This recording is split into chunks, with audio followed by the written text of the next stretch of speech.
नमस्कार। आज हम एक ऐसी यात्रा पर निकलने वाले हैं जो शायद इस दुनिया की सबसे दिलचस्प यात्रा है। ये यात्रा किसी देश, किसी ग्रह या किसी महासागर की नहीं है। ये यात्रा है मानव मन की, एक ऐसी दुनिया की जो हमारे सिर के अंदर मौजूद है, लेकिन जिसे हम पूरी तरह आज तक समझ नहीं पाए हैं। हम रोज़ लोगों को देखते हैं, हम उनसे बात करते हैं, हम उनके साथ काम करते हैं, हम उनसे प्यार करते हैं, कभी-कभी उनसे नफ़रत भी करते हैं। लेकिन क्या हमने कभी सच में ये समझने की कोशिश की है कि इंसान जैसा व्यवहार करता है वैसा क्यों करता है? क्यों एक ही परिस्थिति में दो लोग बिल्कुल अलग प्रतिक्रिया देते हैं? क्यों कोई व्यक्ति छोटी-सी बात पर गुस्सा हो जाता है, जबकि दूसरा व्यक्ति शांत रहता है? क्यों कुछ लोग जोखिम लेते हैं और कुछ लोग हमेशा सुरक्षित रास्ता चुनते हैं? क्यों हम दूसरों की राय से इतना प्रभावित हो जाते हैं? और सबसे बड़ा सवाल, क्या वास्तव में हम अपने निर्णय खुद लेते हैं? या फिर हमारे निर्णयों के पीछे कुछ ऐसी अदृश्य शक्तियाँ काम कर रही होती हैं, जिनके बारे में हमें पता भी नहीं होता? मानव व्यवहार को समझना केवल मनोविज्ञान नहीं है, ये जीवन को समझना है, क्योंकि हमारा पूरा जीवन हमारे व्यवहार और निर्णयों पर आधारित है। हम कौन हैं? हम क्या बनेंगे? हम किन लोगों को अपने जीवन में आने देंगे? हम किन अवसरों को स्वीकार करेंगे और किन अवसरों को खो देंगे? इन सब का आधार है हमारा व्यवहार, लेकिन व्यवहार अचानक पैदा नहीं होता। ये कई चीज़ों का परिणाम होता है। हमारा मस्तिष्क, हमारी भावनाएँ, हमारा वातावरण, हमारे अनुभव, हमारा बचपन, हमारी संस्कृति और हमारी जैविक संरचना, इन सभी का मिला-जुला प्रभाव हमारे व्यवहार को बनाता है। मान लीजिए 2 बच्चे एक साथ जन्म लेते हैं। दोनों की बुद्धिमत्ता लगभग समान है, लेकिन एक बच्चे का पालन-पोषण ऐसे परिवार में होता है जहाँ उसे प्यार, सुरक्षा और प्रोत्साहन मिलता है। दूसरे बच्चे का पालन-पोषण ऐसे वातावरण में होता है जहाँ डर, आलोचना और असुरक्षा मौजूद होती है। सालों बाद दोनों बच्चों का व्यवहार बिल्कुल अलग हो सकता है। क्यों? क्योंकि इंसान केवल अपने जीन का परिणाम नहीं होता, वह अपने अनुभवों का भी परिणाम होता है। हमारा मस्तिष्क एक मशीन की तरह नहीं है, ये लगातार बदलता रहता है। हर अनुभव इसके अंदर नए रास्ते बनता है, हर भावना इसके अंदर नए पैटर्न तैयार करती है, और धीरे धीरे यही पैटर्न हमारी आदतें और व्यवहार बन जाते हैं। अब एक महत्वपूर्ण प्रश्न, क्या हम तर्कसंगत प्राणी हैं? अधिकांश लोग सोचते हैं कि वे अपने निर्णय पूरी तरह तर्क के आधार पर लेते हैं, लेकिन विज्ञान कुछ और कहता है। सच्चाई ये है कि हमारी अधिकांश सोच और निर्णय भावनाओं से प्रभावित होते हैं। कल्पना कीजिए, आप एक महंगी वस्तु खरीदना चाहते हैं। आप सोचते हैं कि आपने उसके फीचर्स, कीमत और गुणवत्ता का विश्लेषण किया है, लेकिन वास्तविकता में आपके निर्णय पर ब्रांड की छवि, विज्ञापन, सामाजिक प्रतिष्ठा और भावनात्मक जुड़ाव का प्रभाव पड़ चुका होता है। इसके बाद आपका मस्तिष्क उस निर्णय को सही साबित करने के लिए तर्क ढूंढता है। यानी कई बार हम पहले निर्णय लेते हैं और बाद में उसके लिए कारण खोजते हैं। यही कारण है कि मानव व्यवहार इतना जटिल और रोचक है। अब बात करते हैं हमारे मस्तिष्क की। मानव मस्तिष्क लगभग 86 अरब न्यूरॉन से बना हुआ है। ये न्यूरॉन्स लगातार एक दूसरे से संवाद करते रहते हैं। हर विचार, हर स्मृति, हर भावना और हर निर्णय इन्हीं नेटवर्क्स की गतिविधि का परिणाम है। लेकिन दिलचस्प बात यह है कि हमारा मस्तिष्क ऊर्जा बचाना पसंद करता है। वह हर चीज़ पर गहराई से विचार नहीं करना चाहता, इसलिए वह शॉर्टकट बनाता है। इन शॉर्टकट्स को मनोविज्ञान में मानसिक पूर्वाग्रह या कॉग्निटिव बायस कहा जाता है। यही कारण है कि हम कई बार गलत निर्णय ले लेते हैं। उदाहरण के लिए, यदि आप किसी व्यक्ति के बारे में पहली बार अच्छा प्रभाव बना लेते हैं, तो बाद में उसकी गलतियां भी आपको कम गंभीर लग सकती हैं। इसे हेलो इफेक्ट कहा जाता है। एक सकारात्मक प्रभाव पूरे व्यक्तित्व को प्रभावित कर देता है। इसी तरह कॉन्फर्मेशन बायस भी एक महत्वपूर्ण मानसिक प्रवृत्ति है। हम उन जानकारियों को अधिक महत्व देते हैं जो हमारी पहले से बनी हुई मान्यताओं का समर्थन करती हैं, और जो जानकारी उनसे असहमत होती है उसे अनदेखा कर देते हैं। यानी हम सच नहीं खोजते, हम अक्सर अपनी मान्यता की पुष्टि खोजते हैं। अब सवाल आता है कि भावनाएं हमारे व्यवहार को कैसे प्रभावित करती हैं। भावनाएं केवल महसूस करने की चीज़ नहीं, वे निर्णय लेने का आधार भी हैं। डर हमें खतरे से बचाता है, गुस्सा हमें प्रतिक्रिया देने के लिए प्रेरित करता है, खुशी हमें किसी कार्य को दोहराने के लिए प्रोत्साहित करती है, दुख हमें आत्मचिंतन की ओर ले जाता है। हर भावना का एक उद्देश्य होता है। समस्या तब पैदा होती है जब भावनाएं हमारे ऊपर नियंत्रण करने लगती हैं। उदाहरण के लिए, यदि कोई व्यक्ति बार बार असफलता का सामना करता है, तो उसके अंदर असफलता का डर विकसित हो सकता है। धीरे धीरे वह नए अवसरों से बचने लगता है, उसका व्यवहार बदल जाता है, वो जोखिम लेने से डरने लगता है, और कई बार वो उन अवसरों को भी छोड़ देता है जिनसे उसकी सफलता संभव थी। यानी भावनाएं वास्तविकता से अधिक हमारे व्यवहार को प्रभावित कर सकती हैं। अब बात करते हैं सामाजिक प्रभाव की। मनुष्य एक सामाजिक प्राणी है। हम अकेले रहने के लिए विकसित नहीं हुए हैं। हमारे पूर्वज समूह में रहते थे। समूह में रहना जीवित रहने के लिए आवश्यक था। यही कारण है कि आज भी हमारा मस्तिष्क सामाजिक स्वीकृति को बहुत महत्व देता है। हम चाहते हैं कि लोग हमें स्वीकार करें। हम चाहते हैं कि लोग हमें पसंद करें। हम चाहते हैं कि हम समूह का हिस्सा बने रहें। यही कारण है कि कई बार लोग अपनी असली राय छुपा लेते हैं। वे वही कहते हैं जो समूह सुनना चाहता है। वे वही करते हैं जो समाज स्वीकार करता है, भले ही भीतर से वे उससे सहमत न हो। इसे सामाजिक दबाव कहा जाता है। एक प्रसिद्ध प्रयोग में लोगों को कुछ रेखाओं की लंबाई बताने के लिए कहा गया। समूह के अधिकांश लोग जानबूझकर गलत उत्तर दे रहे थे। दिलचस्प बात यह थी कि कई प्रतिभागियों ने भी वही गलत उत्तर दिया, हालांकि उन्हें सही उत्तर पता था। उन्होंने समूह के साथ जाना अधिक सुरक्षित समझा। ये दिखाता है कि सामाजिक प्रभाव कितना शक्तिशाली हो सकता है। अब सोचिए, सोशल मीडिया के युग में ये प्रभाव कितना अधिक बढ़ चुका होगा।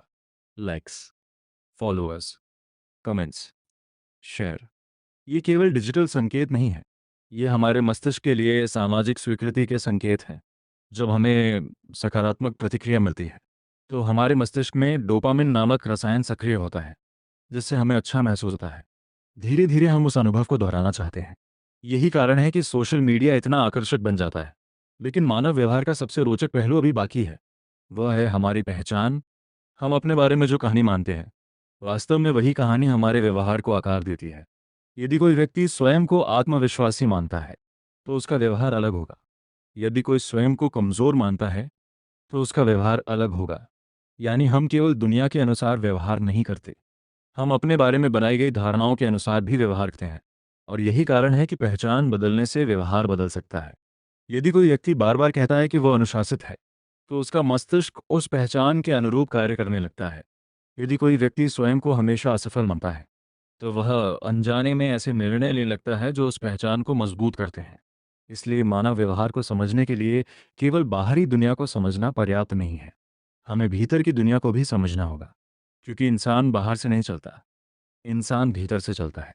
और यही भीतर की दुनिया उसके हर निर्णय, हर भावना और हर क्रिया को प्रभावित करती है। लेकिन ये तो केवल शुरुआत है। आगे हम समझेंगे कि आदतें कैसे बनती हैं, लोग प्यार में क्यों पड़ते हैं, भीड़ व्यक्ति को कैसे बदलती है, सत्ता और धन व्यवहार को कैसे प्रभावित करते हैं, और आखिरकार क्या वास्तव में हमारे पास स्वतंत्र इच्छा है या नहीं। मानव व्यवहार की यह यात्रा अभी शुरू हुई है। पिछले भाग में हमने समझा कि मानव व्यवहार केवल हमारे निर्णयों का परिणाम नहीं है। इसके पीछे हमारा मस्तिष्क, हमारी भावनाएं, हमारा वातावरण और हमारी पहचान काम करती है। लेकिन अब एक और महत्वपूर्ण प्रश्न सामने आता है।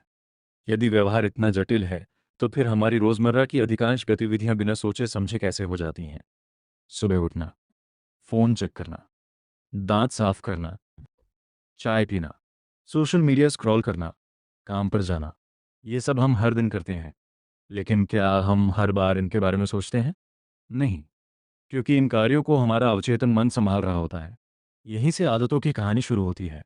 मानव व्यवहार का बहुत बड़ा हिस्सा आदतों द्वारा नियंत्रित होता है। वास्तव में वैज्ञानिकों का अनुमान है कि हमारी दैनिक गतिविधियों का एक बड़ा प्रतिशत आदतों के आधार पर होता है, न कि सक्रिय सोच के आधार पे। इसका मतलब है कि हम जितना सोचते हैं उससे कहीं कम सचेत रूप से जीवन जीते हैं। हमारा मस्तिष्क ऊर्जा बचाना चाहता है। यदि हर छोटे निर्णय के लिए उसे पूरी शक्ति लगानी पड़े तो वह बहुत जल्दी थक जाएगा। इसीलिए वह बार बार दोहराए जाने वाले कार्यों को ऑटोमेटिक बना देता है, यानी उन्हें आदत में बदल देता है। कल्पना कीजिए कि आपको पहली बार कार चलानी हो। शुरुआत में आपको हर चीज़ पर ध्यान देना पड़ता है। स्टीयरिंग, क्लच, ब्रेक, गियर, सड़क, दर्पण, सब कुछ। लेकिन कुछ महीनों बाद आप कार चलाते समय बातचीत भी कर सकते हैं, संगीत भी सुन सकते हैं, और कई बार रास्ता भी याद नहीं रहता कि कब पूरा हो गया। क्यों? क्योंकि अब ये व्यवहार आदत बन चुका है। मस्तिष्क ने इसे अवचेतन स्तर पर स्थानांतरित कर दिया है। यही प्रक्रिया जीवन के लगभग हर क्षेत्र में काम करती है। अब प्रश्न यह है कि आदत बनती कैसे है। मनोविज्ञान के अनुसार हर आदत 3 चरणों में काम करती है। पहला चरण है संकेत, दूसरा चरण है क्रिया, तीसरा चरण है पुरस्कार। इसे हैबिट लूप कहा जाता है। उदाहरण के लिए, आपका फ़ोन वाइब्रेट करता है, यह संकेत है। आप फ़ोन उठाकर नोटिफिकेशन देखते हैं, ये क्रिया है। आपको कोई संदेश या लाइक मिलता है, ये पुरस्कार है। ये पुरस्कार आपके मस्तिष्क को अच्छा महसूस कराता है। धीरे धीरे ये चक्र मजबूत होता जाता है और अंत में ये आदत बन जाता है। अब दिलचस्प बात यह है कि हमारा मस्तिष्क पुरस्कार मिलने से पहले ही उत्साहित होने लगता है। यही डोपामिन की भूमिका शुरू होती है। डोपामिन को अक्सर खुशी का रसायन कहा जाता है, लेकिन वास्तव में ये केवल खुशी से जुड़ा नहीं है। यह अपेक्षा और प्रेरणा से जुड़ा है। जब मस्तिष्क किसी संभावित पुरस्कार की उम्मीद करता है, तब डोपामिन सक्रिय होता है और हमें उस कार्य की ओर धकेलता है। इसी कारण सोशल मीडिया इतना आकर्षक है। आपको नहीं पता अगली बार फोन खोलने पर क्या मिलेगा। शायद कोई महत्वपूर्ण संदेश, शायद नया लाइक, शायद कोई रोचक वीडियो। यह अनिश्चितता डोपामिन सिस्टम को सक्रिय रखती है और व्यक्ति बार बार फोन चेक करता रहता है। यही सिद्धांत जुआ खेलने में भी दिखाई देता है और यही कारण है कि कई डिजिटल प्लेटफॉर्म लोगों का ध्यान लंबे समय तक बनाए रखने में सफल हो जाते हैं। लेकिन डोपामिन केवल बुरी आदतों से जुड़ा नहीं है। ये सफलता की प्रक्रिया में भी महत्वपूर्ण भूमिका निभाता है। जब कोई व्यक्ति कोई लक्ष्य निर्धारित करता है और उसकी ओर छोटे छोटे कदम बढ़ाता है, तो हर छोटी सफलता डोपामिन रिलीज करती है। इससे प्रेरणा बढ़ती है और व्यक्ति आगे बढ़ता रहता है। यानी प्रेरणा कोई जादुई चीज़ नहीं है, ये जैविक प्रक्रिया भी है। अब एक और रोचक विषय पर आते हैं, आलस्य। लगभग हर व्यक्ति ने कभी न कभी स्वयं को आलसी महसूस किया है। लेकिन क्या वास्तव में आलस्य मौजूद है? कई मनोवैज्ञानिक मानते हैं कि अधिकांश मामलों में आलस्य असली समस्या नहीं होती। उसके पीछे कोई और कारण छिपा होता है।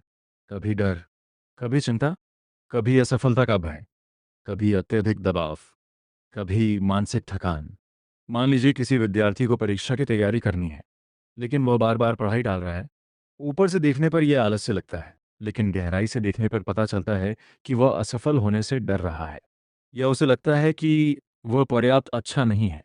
इसलिए उसका मस्तिष्क उस कार्य से बचने की कोशिश कर रहा है। यानी कई बार हम काम इसलिए नहीं टालते क्योंकि हम आलसी हैं। हम काम इसलिए टालते हैं क्योंकि उससे जुड़ी भावनाएं असुविधाजनक होती हैं। इसे प्रोक्रेस्टिनेशन कहा जाता है। काम टालना समय प्रबंधन की समस्या नहीं है, ये भावनात्मक प्रबंधन की समस्या है। अब सोचिए, जब कोई कठिन कार्य सामने आता है, तो मस्तिष्क के पास दो विकल्प होते हैं। पहला, अभी मेहनत करो और बाद में लाभ प्राप्त करो। दूसरा, अभी आराम करो और तुरंत सुख प्राप्त करो। हमारा मस्तिष्क स्वाभाविक रूप से दूसरे विकल्प की ओर झुकता है, क्योंकि विकासवादी दृष्टिकोण से तत्काल पुरस्कार अधिक मूल्यवान माना जाता था। यही कारण है कि जंक फूड खाना आसान लगता है, लेकिन व्यायाम करना कठिन। सोशल मीडिया देखना आसान लगता है, लेकिन किताब पढ़ना कठिन। तुरंत मिलने वाला सुख हमेशा अधिक आकर्षक लगता है। अब प्रश्न ये है कि सफल लोग इससे कैसे निपटते हैं। अक्सर लोग सोचते हैं कि सफल लोगों में प्रेरणा अधिक होती है, लेकिन वास्तविकता कुछ अलग है। सफल लोग केवल प्रेरणा पर निर्भर नहीं रहते, वे सिस्टम बनाते हैं। वे ऐसी आदतें बनाते हैं जो उन्हें सही दिशा में धकेलती रहती हैं। उदाहरण के लिए, यदि कोई व्यक्ति रोज सुबह व्यायाम करना चाहता है, तो वह केवल इच्छा शक्ति पर निर्भर नहीं रहेगा। वह रात में ही अपने जूते और कपड़े तैयार रखेगा। वह अलार्म सेट करेगा। वह ऐसा वातावरण बनाएगा जिसमें सही व्यवहार करना आसान हो जाए। यानी व्यवहार बदलने का सबसे प्रभावी तरीका स्वयं को बदलना नहीं है, अपने वातावरण को बदलना है, क्योंकि वातावरण अक्सर इच्छा शक्ति से अधिक शक्तिशाली होता है। अब बात करते हैं अवचेतन मन की। अवचेतन मन मानव व्यवहार का सबसे रहस्यमय भागों में से एक है। हम सोचते हैं कि हम पूरी तरह जागरूक होकर निर्णय लेते हैं, लेकिन वास्तविकता यह है कि हमारे अधिकांश निर्णयों की तैयारी पहले ही अवचेतन स्तर पर शुरू हो चुकी होती है। अवचेतन मन लगातार जानकारी एकत्र करता रहता है, चेहरों को पहचानता है, आवाज़ों का विश्लेषण करता है, खतरों का अनुमान लगाता है और भावनात्मक प्रतिक्रियाएं तैयार करता है। कई बार हमें किसी व्यक्ति को देखकर तुरंत अच्छा या बुरा महसूस होता है। हम कारण नहीं बता पाते, लेकिन हमारा अवचेतन मन पहले ही बहुत सारी सूचनाओं का विश्लेषण कर चुका होता है। इसे इंट्यूशन कहा जाता है। हालांकि अंतर्ज्ञान हमेशा सही नहीं होता, लेकिन ये पूरी तरह यादृच्छिक भी नहीं होता। ये अनुभवों के विशाल संग्रह पर आधारित होता है। अब एक महत्वपूर्ण प्रश्न, क्या हमारा बचपन हमारे वर्तमान व्यवहार को प्रभावित करता है? उत्तर है, बहुत अधिक। बचपन वह समय है जब मस्तिष्क सबसे अधिक लचीला होता है। उसी दौरान हम दुनिया के बारे में मूल विश्वास बनाते हैं। क्या दुनिया सुरक्षित है? क्या लोग भरोसेमंद हैं? क्या मैं योग्य हूँ? क्या मैं प्रेम के योग्य हूँ? ये प्रश्न बचपन में ही आकार लेने लगते हैं। यदि किसी बच्चे को लगातार समर्थन मिलता है, तो उसके अंदर आत्मविश्वास विकसित होने की संभावना बढ़ जाती है। यदि उसे लगातार आलोचना मिलती है, तो वह स्वयं पर संदेह करना सीख सकता है। यहाँ एक बात स्पष्ट करना आवश्यक है, बचपन महत्वपूर्ण है, लेकिन वह भाग्य नहीं है। मनुष्य बदल सकता है, मस्तिष्क बदल सकता है, व्यवहार बदल सकता है, इसी क्षमता को न्यूरोप्लास्टिसिटी कहा जाता है। इसका अर्थ है कि मस्तिष्क जीवन भर नए संबंध बना सकता है, नई आदतें विकसित कर सकता है और पुराने पैटर्न बदल सकता है। यही कारण है कि कोई व्यक्ति वर्षों की नकारात्मक सोच के बाद भी सकारात्मक परिवर्तन ला सकता है। कोई व्यक्ति वर्षों की असफलताओं के बाद भी आत्मविश्वास विकसित कर सकता है। कोई व्यक्ति अपनी पुरानी पहचान से बाहर निकल सकता है। लेकिन ये प्रक्रिया समय मांगती है, क्योंकि मस्तिष्क पुराने रास्तों को छोड़ने में सहज महसूस नहीं करता। उसे परिचित चीज़ें पसंद हैं, भले ही वे हानिकारक क्यों न हो। यही कारण है कि परिवर्तन कठिन लगता है, लेकिन कठिन होने का अर्थ असंभव होना नहीं है। अब एक और दिलचस्प प्रश्न, क्यों कुछ लोग चुनौतियों को अवसर मानते हैं जबकि कुछ लोग उन्हें खतरा समझते हैं? इसका उत्तर मानसिक ढांचे में छिपा है। कुछ लोगों की सोच स्थिर होती है। वे मानते हैं कि बुद्धिमत्ता और क्षमता निश्चित है। यदि वे असफल होते हैं तो उन्हें लगता है कि वे पर्याप्त अच्छे नहीं हैं। दूसरी ओर कुछ लोग विकासवादी सोच रखते हैं। वे असफलता को सीखने का अवसर मानते हैं। वे मानते हैं कि क्षमता विकसित की जा सकती है। यही अंतर लंबे समय में व्यवहार और परिणाम दोनों को बदल देता है। एक व्यक्ति असफलता देखकर रुक जाता है, दूसरा व्यक्ति असफलता देखकर सीखता है और अंततः आगे निकल जाता है। यानी सफलता केवल प्रतिभा का परिणाम नहीं है, यही व्यवहारिक पैटर्न का परिणाम भी है। और यही मानव व्यवहार का सबसे महत्वपूर्ण सत्य है। हमारा भविष्य केवल हमारी परिस्थितियों से निर्धारित नहीं होता, यह उन आदतों से निर्धारित होता है जिन्हें हम हर दिन दोहराते हैं। हमारे छोटे निर्णय, हमारी छोटी प्रतिक्रियाएं, हमारी छोटी आदतें धीरे धीरे मिलकर हमारे पूरे जीवन का निर्माण करती हैं। और शायद यही कारण है कि व्यवहार को समझना इतना आवश्यक है, क्योंकि जब हम अपने व्यवहार को समझ लेते हैं तब हम केवल स्वयं को नहीं समझते, हम अपने भविष्य को भी समझना शुरू कर देते हैं। लेकिन मानव व्यवहार की कहानी अभी अधूरी है। अगले भाग में हम जानेंगे कि प्रेम, आकर्षण, रिश्ते, ईर्ष्या, भरोसा, धोखा और सामाजिक संबंधों का मनोविज्ञान कैसे काम करता है, और क्यों रिश्ते मानव जीवन की सबसे बड़ी शक्ति भी बन सकते हैं और सबसे बड़ा दर्द भी। मानव व्यवहार को समझने की यात्रा में अब हम एक ऐसे विषय पर पहुंच चुके हैं जिसने हजारों वर्षों से कवियों, दार्शनिकों, वैज्ञानिकों और सामान्य लोगों को समान रूप से आकर्षित किया है। प्रेम, शायद दुनिया की सबसे शक्तिशाली भावना। एक ऐसी भावना जो लोगों को असाधारण कार्य करने के लिए प्रेरित कर सकती है। एक ऐसी भावना जो जीवन को अर्थ दे सकती है। और कभी-कभी वही भावना जीवन का सबसे गहरा दर्द भी बन सकती है। लेकिन एक महत्वपूर्ण प्रश्न है, क्या प्रेम केवल एक भावना है या इसके पीछे कोई गहरी जैविक और मनोवैज्ञानिक प्रक्रिया काम करती है? विज्ञान के अनुसार प्रेम केवल दिल की कहानी नहीं है, ये मस्तिष्क की भी कहानी है। जब कोई व्यक्ति किसी की ओर आकर्षित होता है तो उसके मस्तिष्क में अनेक रासायनिक प्रक्रियाएं शुरू हो जाती हैं। डोपामिन सक्रिय होता है, ऑक्सीटोसिन बढ़ता है, सेरोटोनिन के स्तर में बदलाव होता है और पूरा शरीर उस अनुभव को विशेष मानने लगता है। यही कारण है कि प्रेम में पड़े लोग अक्सर अलग तरह से सोचते हैं। उनका ध्यान बार बार उसी व्यक्ति की ओर जाता है। वे उसके बारे में कल्पनाएं करते हैं, वे उसके संदेशों का इंतजार करते हैं, वे उसकी छोटी छोटी बातों को भी याद रखते हैं, क्योंकि मस्तिष्क उस व्यक्ति को एक महत्वपूर्ण पुरस्कार की तरह देखने लगता है। लेकिन आकर्षण की शुरुआत कहाँ से होती है? ये प्रश्न जितना सरल लगता है उतना है नहीं। कई लोग सोचते हैं कि आकर्षण केवल सुंदरता पर आधारित होता है, लेकिन वास्तविकता कहीं अधिक जटिल है। हाँ, शारीरिक आकर्षण महत्वपूर्ण हो सकता है, लेकिन ये पूरी कहानी नहीं है। आकर्षण में कई कारक काम करते हैं: समानता, निकटता, व्यक्तित्व, आत्मविश्वास, सामाजिक स्थिति, हास्य, सुरक्षा की भावना और भावनात्मक जुड़ाव। इन सभी का प्रभाव पड़ता है। उदाहरण के लिए, हम अक्सर उन लोगों की ओर आकर्षित होते हैं जिनसे हमारी मुलाकात बार बार होती है। इसे मीरे एक्सपोजर इफेक्ट कहा जाता है। किसी व्यक्ति को बार बार देखना उसे अधिक परिचित बनाता है और परिचित चीज़ें अक्सर सुरक्षित महसूस होती हैं। यही कारण है कि स्कूल, कॉलेज, ऑफिस और सामाजिक समूहों में रिश्ते बनने की संभावना अधिक होती है। अब एक और दिलचस्प बात, क्या लोग अपने जैसे लोगों को पसंद करते हैं? अधिकतर मामलों में उत्तर है हाँ। हम उन लोगों के साथ अधिक सहज महसूस करते हैं जिनके मूल्य, रुचियां और सोच हमारे जैसी होती है, क्योंकि समानता संघर्ष को कम करती है और समझ को आसान बनाती है। लेकिन इसका मतलब ये नहीं कि विपरीत स्वभाव वाले लोग कभी आकर्षित नहीं होते। कभी कभी व्यक्ति अपने अंदर जिन गुणों की कमी महसूस करता है उन्हीं गुणों वाले लोगों की ओर आकर्षित हो सकता है। यानी आकर्षण केवल समानता या भिन्नता का परिणाम नहीं है, ये दोनों के जटिल मिश्रण का परिणाम है। अब बात करते हैं लगाव की। क्यों कुछ लोग रिश्तों में सुरक्षित महसूस करते हैं जबकि कुछ लोग लगातार डर और असुरक्षा अनुभव करते हैं? इस प्रश्न का उत्तर हमें बचपन में मिलता है। मनोविज्ञान में एक सिद्धांत है जिसे अटैचमेंट थियरी कहा जाता है। इसके अनुसार बचपन में माता पिता या देखभाल करने वालों के साथ हमारा अनुभव बाद के रिश्तों को प्रभावित कर सकता है। यदि बच्चे को लगातार प्यार, सुरक्षा और भरोसा मिलता है, तो उसके अंदर सुरक्षित लगाव विकसित होने की संभावना अधिक होती है। वो बड़े होकर रिश्तों में सहज महसूस करता है। उसे अत्यधिक डर नहीं होता कि लोग उसे छोड़ देंगे। लेकिन यदि बचपन में अस्थिरता रही हो, तो व्यक्ति के अंदर असुरक्षित लगाव विकसित हो सकता है। वह बार बार आश्वासन मांग सकता है या फिर लोगों से भावनात्मक दूरी बना सकता है।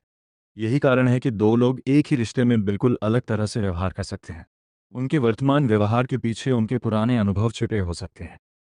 अब एक बहुत महत्वपूर्ण विषय, भरोसा। हर रिश्ते की नींव। भरोसा एक दिन में नहीं बनता। ये छोटी छोटी घटनाओं के माध्यम से विकसित होता है। जब कोई व्यक्ति अपने शब्दों पर कायम रहता है, जब वह मुश्किल समय में साथ देता है, जब वह ईमानदार रहता है, तब धीरे धीरे भरोसा बनता है। लेकिन भरोसे की सबसे दिलचस्प बात यह है कि इसे बनाने में वर्षों लग सकते हैं और तोड़ने में केवल कुछ सेकंड। क्यों? क्योंकि मानव मस्तिष्क खतरे को अधिक गंभीरता से लेता है। यह हमारे विकास का हिस्सा है। यदि हमारे पूर्वज संभावित खतरे को अनदेखा करते, तो उनके जीवित रहने की संभावना कम हो जाती। इसलिए हमारा मस्तिष्क नकारात्मक अनुभवों को अधिक गहराई से याद रखता है। यही कारण है कि विश्वासघात इतना दर्दनाक महसूस होता है। जब कोई व्यक्ति धोखा देता है, तो केवल घटना नहीं टूटती, हमारी अपेक्षाएं भी टूटती हैं, हमारी सुरक्षा की भावना भी टूटती है और कई बार हमारी स्वयं की पहचान भी प्रभावित होती है। अब प्रश्न है, ईर्ष्या क्यों होती है? ईर्ष्या मानव व्यवहार की सबसे जटिल भावनाओं में से एक है। बहुत से लोग इसे केवल नकारात्मक भावना मानते हैं, लेकिन इसकी जड़ें बहुत गहरी हैं। ईर्ष्या अक्सर किसी महत्वपूर्ण चीज को खोने के डर से पैदा होती है। किसी प्रिय व्यक्ति को, किसी अवसर को, किसी सामाजिक स्थिति को या किसी पहचान को। ईर्ष्या का मूल संदेश होता है, मुझे डर है कि जो मेरे महत्वपूर्ण है वो मुझसे दूर हो सकता है। इसलिए ईर्ष्या को केवल कमजोरी समझना सही नहीं होगा। ये एक संकेत है। हालांकि यदि ये अत्यधिक हो जाए, तो ये रिश्तों को नुकसान पहुंचा सकती है। अब एक और महत्वपूर्ण प्रश्न, लोग प्यार में पड़ते क्यों हैं और फिर कई बार प्यार खत्म क्यों हो जाता है? शुरुआती आकर्षण में नवीनता महत्वपूर्ण भूमिका निभाती है। सब कुछ नया लगता है, रोमांचक लगता है, रहस्यमय लगता है। लेकिन समय के साथ मस्तिष्क उस नवीनता का अभ्यस्त होने लगता है। यही कारण है कि शुरुआती उत्साह धीरे धीरे कम हो सकता है। लेकिन इसका अर्थ ये नहीं कि प्रेम समाप्त हो गया। अक्सर प्रेम का स्वरूप बदल जाता है। प्रारंभिक रोमांच धीरे धीरे गहरे जुड़ाव में परिवर्तित हो सकता है, जहां उत्तेजना की जगह स्थिरता आती है और कल्पना की जगह वास्तविक समझ। सफल रिश्ते अक्सर इसी परिवर्तन को स्वीकार करते हैं। अब मित्रता की बात करते हैं। मित्रता मानव जीवन की सबसे शक्तिशाली सामाजिक संरचनाओं में से एक है। अच्छे मित्र केवल मनोरंजन का स्रोत नहीं होते, वे मानसिक स्वास्थ्य पर भी गहरा प्रभाव डालते हैं। कठिन समय में एक विश्वसनीय मित्र तनाव को कम कर सकता है, अकेलेपन की भावना घटा सकता है और जीवन की चुनौतियों को संभालना आसान बना सकता है। वास्तव में कई शोध बताते हैं कि मजबूत सामाजिक संबंध बेहतर स्वास्थ्य और लंबी आयु से जुड़े होते हैं। ये सुनकर आश्चर्य हो सकता है, लेकिन अकेलापन केवल भावनात्मक समस्या नहीं है, ये शारीरिक स्वास्थ्य को भी प्रभावित कर सकता है। मनुष्य सामाजिक जुड़ाव के लिए विकसित हुआ है, इसलिए लंबे समय तक सामाजिक अलगाव मस्तिष्क और शरीर दोनों पर प्रभाव डाल सकता है। अब सोचिए, क्यों कुछ लोग बड़ी भीड़ में भी अकेला महसूस करते हैं? क्योंकि अकेलापन लोगों की संख्या से निर्धारित नहीं होता, यह जुड़ाव की गुणवत्ता से निर्धारित होता है। यदि व्यक्ति को महसूस हो कि कोई उसे वास्तव में समझता नहीं है, तो वह भीड़ में भी अकेला महसूस कर सकता है। दूसरी ओर, यदि उसके पास केवल एक गहरा और भरोसेमंद संबंध हो, तो वह अधिक संतुष्ट महसूस कर सकता है। अब बात करते हैं सामाजिक पहचान की।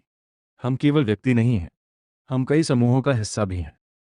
परिवार, समुदाय, धर्म, राष्ट्र, पेशा, दोस्तों का समूह, इन सभी से हमारी पहचान बनती है और यही पहचान हमारे व्यवहार को प्रभावित करती है। जब हम किसी समूह से जुड़ाव महसूस करते हैं, तो हम उसके नियमों और मूल्यों को अपनाने लगते हैं। यही कारण है कि लोग अपने समूह की रक्षा करने के लिए कभी कभी असाधारण प्रयास करते हैं। लेकिन यह प्रक्रिया कभी कभी विभाजन भी पैदा कर सकती है। जब हम और वे की भावना बहुत मजबूत हो जाती है, तब लोग दूसरे समूहों को कम सकारात्मक दृष्टि से देखने लगते हैं। ये प्रवृत्ति मानव इतिहास में बार बार दिखाई देती है।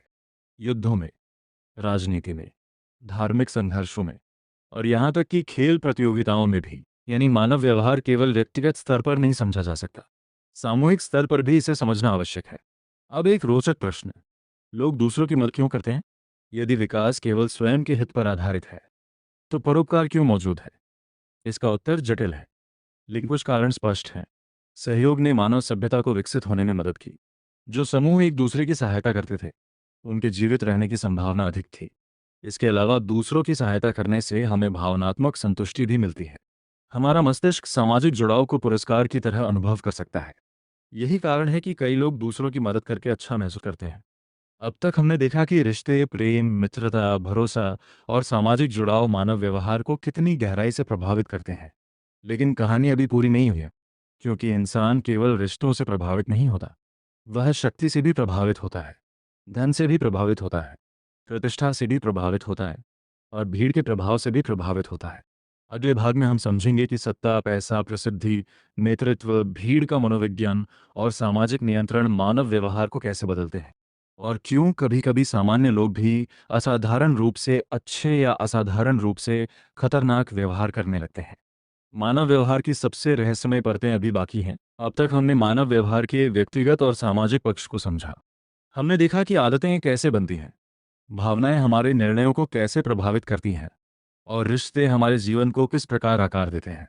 लेकिन अब हम मानव व्यवहार के एक ऐसे क्षेत्र में प्रवेश कर रहे हैं जिसने पूरे इतिहास को प्रभावित किया है। शक्ति, सत्ता, धन, प्रसिद्धि और भीड़ का प्रभाव। इन शक्तियों ने साम्राज्य बनाए हैं। इनके कारण युद्ध हुए हैं, क्रांतियां हुई हैं, सभ्यताएं बदली हैं और करोड़ों लोगों का व्यवहार प्रभावित हुआ है। प्रश्न यह है कि आखिर शक्ति में ऐसा क्या है जो इंसान को बदल देती है? क्या शक्ति लोगों को भ्रष्ट बनाती है, या शक्ति केवल इंसान के भीतर पहले से मौजूद चीजों को उजागर करती है? इस प्रश्न पर सदियों से बहस होती रही है, लेकिन मनोविज्ञान हमें एक दिलचस्प उत्तर देता है। शक्ति व्यक्ति को बदल भी सकती है और उसे प्रकट भी कर सकती है। जब किसी व्यक्ति के पास अधिक शक्ति होती है, तो उसके सामने कम बाधाएं होती हैं, उसे कम विरोध का सामना करना पड़ता है और उसके निर्णयों के परिणामों से बचने की संभावना बढ़ जाती है। धीरे धीरे उसका व्यवहार बदलने लगता है। वह अधिक आत्मविश्वासी हो सकता है, अधिक साहसी हो सकता है, लेकिन कभी कभी अधिक अहंकारी भी हो सकता है। अब कल्पना कीजिए, दो व्यक्ति हैं, दोनों के पास समान व्यक्तित्व है, लेकिन अचानक उनमें से एक को बड़ी सत्ता मिल जाती है। समय के साथ उसका व्यवहार बदल सकता है। क्यों? क्योंकि वातावरण बदल गया है और वातावरण हमेशा व्यवहार को प्रभावित करता है।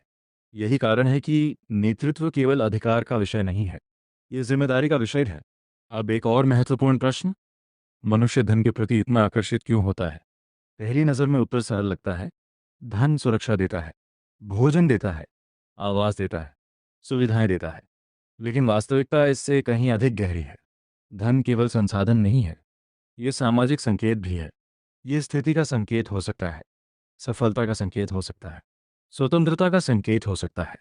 यही कारण है कि कई बार लोग उतना धन पाने के बाद भी संतुष्ट नहीं होते जितना उन्होंने कभी सपना देखा था, क्योंकि वे केवल धन नहीं चाहते, वे उससे जुड़ी भावनाएं चाहते हैं। सम्मान, मान्यता, प्रभाव और सुरक्षा। लेकिन यहाँ एक रोचक तथ्य है। अध्ययन बताते हैं कि एक निश्चित स्तर तक धन जीवन की गुणवत्ता बढ़ा सकता है, लेकिन उसके बाद खुशी में वृद्धि उतनी तेज नहीं होती। क्यों? क्योंकि मानव मस्तिष्क अनुकूलन कर लेता है। इसे हेडोनिक एडेप्टेशन कहा जाता है। मान लीजिए किसी व्यक्ति को नई कार मिलती है। शुरुआत में वह बेहद खुश होता है, लेकिन कुछ महीनों बाद वह कार सामान्य लगने लगती है। फिर उसका ध्यान किसी और चीज़ पर चला जाता है। फिर वह अगली उपलब्धि चाहता है और ये चक्र चलता रहता है। यानी हमारा मस्तिष्क उपलब्धियों का आदी हो जाता है। अब बात करते हैं प्रसिद्धि की। प्रसिद्धि मानव इतिहास की सबसे शक्तिशाली सामाजिक शक्तियों में से एक रही है। क्योंकि प्रसिद्धि का अर्थ है कि बहुत सारे लोग आपको जानते हैं, आपकी बात सुनते हैं, आपको महत्व देते हैं। लेकिन प्रसिद्धि की एक कीमत भी होती है। जब व्यक्ति प्रसिद्ध हो जाता है, तो उसकी निजी पहचान और सार्वजनिक पहचान अलग होने लगती हैं। लोग उसे वास्तविक व्यक्ति के रूप में नहीं, बल्कि एक छवि के रूप में देखने लगते हैं। और यही स्थिति कई मानसिक चुनौतियां पैदा कर सकती है, क्योंकि हर इंसान को ये महसूस करने की आवश्यकता होती है कि उसे उसकी वास्तविकता के लिए स्वीकार किया जा रहा है, केवल उसकी छवि के लिए नहीं। अब एक अत्यंत महत्वपूर्ण विषय, भीड़ का मनोविज्ञान। जब कोई व्यक्ति अकेला होता है, तो उसका व्यवहार एक प्रकार का होता है, लेकिन जब वही व्यक्ति बड़ी भीड़ का हिस्सा बन जाता है, तो उसका व्यवहार बदल सकता है, कभी कभी बहुत अधिक बदल सकता है। क्यों? क्योंकि भीड़ में व्यक्ति अपनी व्यक्तिगत पहचान का कुछ हिस्सा खो देता है। वह स्वयं को एक बड़े समूह का हिस्सा महसूस करने लगता है। इस प्रक्रिया को डी-इंडिविजुएशन कहा जाता है। यही कारण है कि कुछ लोग भीड़ में ऐसे कार्य कर बैठते हैं जो वे अकेले कभी नहीं करते। वे अधिक साहसी हो सकते हैं, अधिक भावुक हो सकते हैं और कभी-कभी अधिक आक्रामक भी हो सकते हैं। अब सोचिए, खेल प्रतियोगिताएं, राजनीतिक रैलियां, धार्मिक आयोजन, संगीत कार्यक्रम, इन सभी में भीड़ की ऊर्जा क्यों महसूस होती है? क्योंकि भावनाएं संक्रामक होती हैं। जब एक व्यक्ति उत्साहित होता है तो उसकी ऊर्जा दूसरे लोगों को प्रभावित कर सकती है, फिर ये तीसरे को प्रभावित करते हैं और धीरे धीरे पूरी भीड़ एक समान भावनात्मक अवस्था में पहुंच सकती है। इसे इमोशनल कंटेजन कहा जाता है, यानी भावनाएं भी वायरस की तरह फैल सकती हैं। अब एक और गहरा प्रश्न, लोग आदेशों का पालन क्यों करते हैं, भले ही वे आदेश गलत हों? यह प्रश्न मानव इतिहास के सबसे अंधेरे अध्यायों को समझने के लिए महत्वपूर्ण है। कई बार लोग सोचते हैं कि केवल बुरे लोग ही गलत कार्य करते हैं, लेकिन वास्तविकता अधिक जटिल है। मनोविज्ञान के कई प्रसिद्ध प्रयोगों ने दिखाया है कि सामान्य लोग भी अधिकार रखने वाले व्यक्ति के आदेशों का पालन कर सकते हैं, विशेषकर तब जब जिम्मेदारी किसी और पर डाल दी जाए। जब व्यक्ति सोचता है कि निर्णय उसकी बजाय किसी अधिकारी ने लिया है, तो उसका नैतिक प्रतिरोध कम हो सकता है। यही कारण है कि समाज में नैतिक सोच का विकास अत्यंत महत्वपूर्ण है।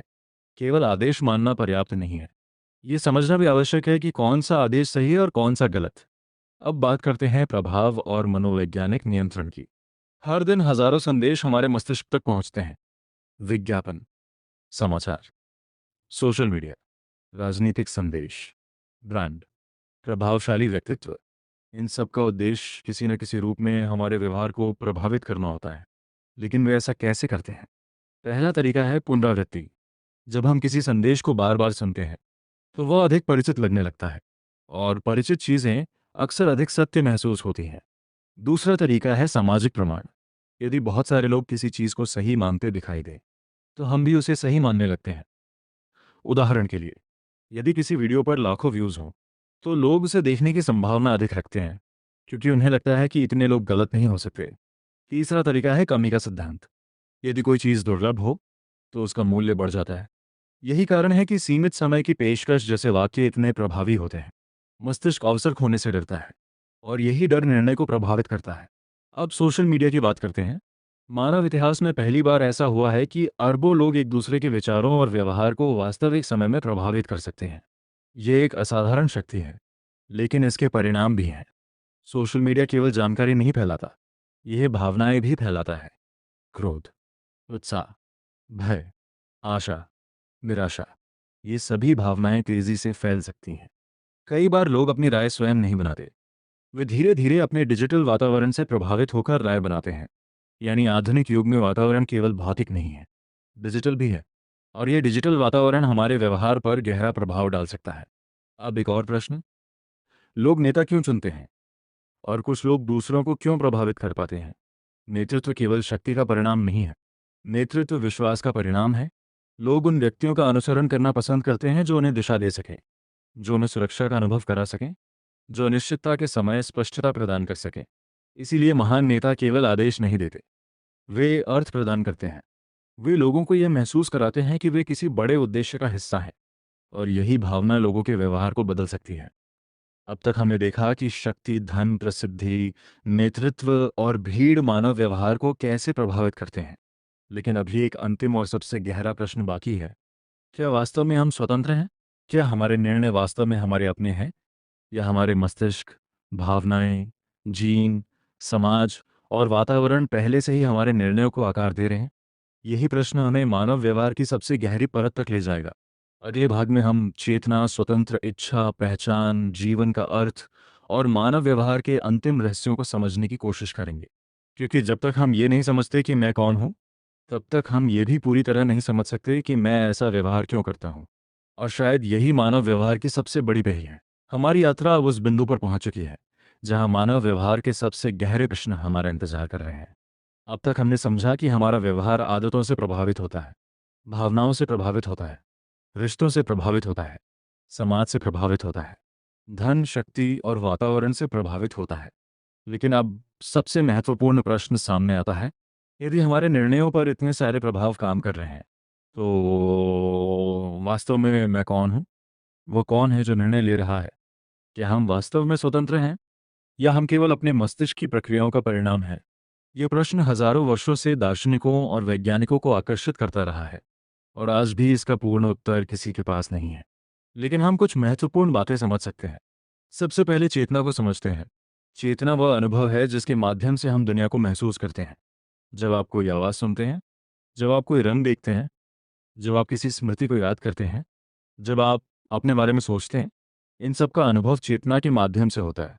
लेकिन आश्चर्य की बात यह है कि विज्ञान अभी तक पूरी तरह नहीं समझ पाया कि चेतना उत्पन्न कैसे होती है। हम जानते हैं कि मस्तिष्क इसके लिए आवश्यक है, लेकिन मस्तिष्क की गतिविधि से अनुभव कैसे पैदा होता है, यह अब भी एक रहस्य है। यही कारण है कि चेतना को विज्ञान की सबसे बड़ी पहेलियों में से एक माना जाता है। अब स्वतंत्र इच्छा की बात करते हैं। हम सभी महसूस करते हैं कि हम अपने निर्णय स्वयं लेते हैं।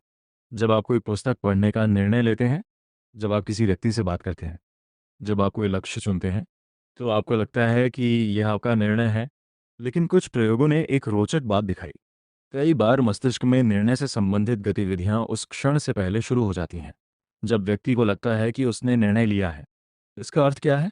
क्या हमारे निर्णय पहले से तय होते हैं? शायद नहीं। लेकिन यह संकेत देता है कि हमारा अवचेतन मन निर्णय प्रक्रिया में बहुत बड़ी भूमिका निभाता है। हो सकता है कि हमारी चेतना अंतिम निर्णय लेने वाली संस्था न हो, बल्कि वह निर्णय प्रक्रिया का केवल एक हिस्सा हो। यह विचार असहज लग सकता है, लेकिन यह हमें मानव व्यवहार को अधिक गहराई से समझने में मदद करता है। अब पहचान की बात करते हैं। हम अपने बारे में एक कहानी बनाते हैं।